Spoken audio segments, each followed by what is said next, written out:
water rat were weary from the long night they had spent rowing along the river in their search for the lost baby otter. And then at daybreak, they heard the sound of a familiar enchanted piping, and it led them to a small island.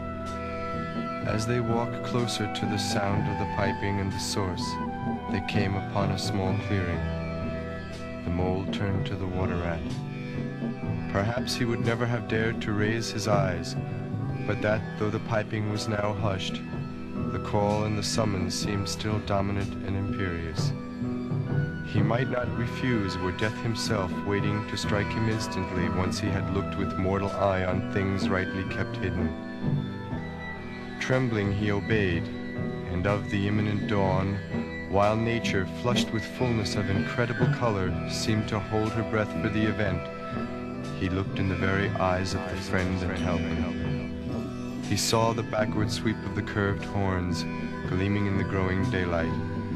He saw the stern hooked nose between the kindly eyes that were looking down on them humorously, while the bearded mouth broke into a half smile at the corners.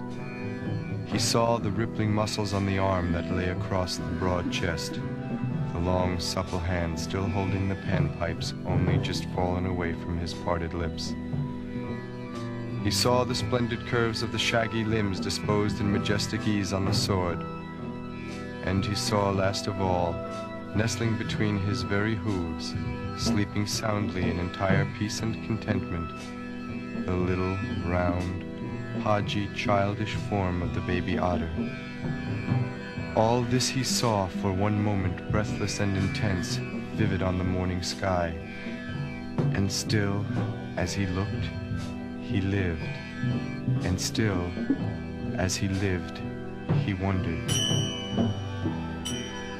Rat, he found breath to whisper, shaking. Are you afraid? Afraid, murmured the rat, his eyes shining with unutterable love. Afraid of him? Oh, never, never. And yet, oh mole, I am afraid. Then the two animals, crouching to the earth, bowed their heads and did worship. Sudden and magnificent, the sun's broad golden disk showed itself over the horizon facing them, and the first rays shooting across the level water meadows took the animals full in the eyes and dazzled them. When they were able to look once more, the vision had vanished, and the air was full of the carol of birds that hailed the dawn.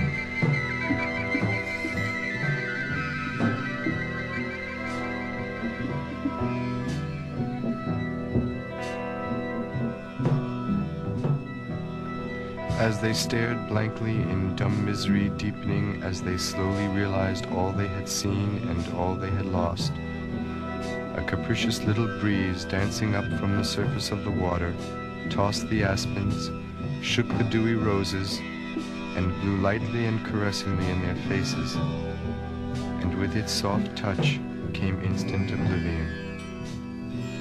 For this is the last best gift that the kindly demigod is careful to bestow on those to whom he has revealed himself in their helping. The gift of forgetfulness.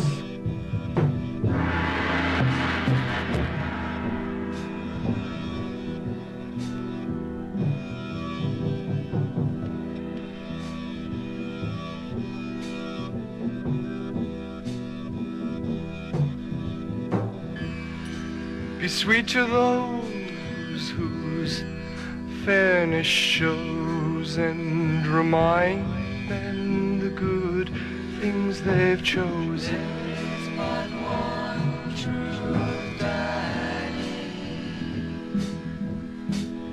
There is but one true daddy. Therefore you need not be sad. It should not weigh very heavy.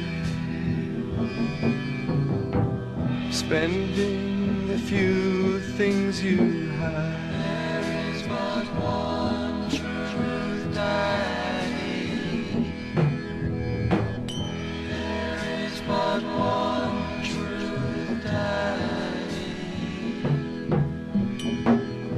Besides, it seems like a good life. But one truth. The promises made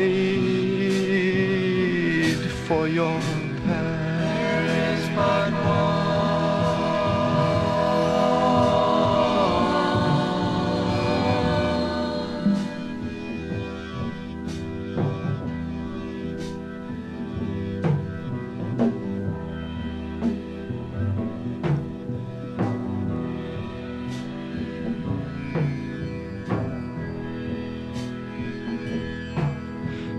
The promises made for your past. There is but one.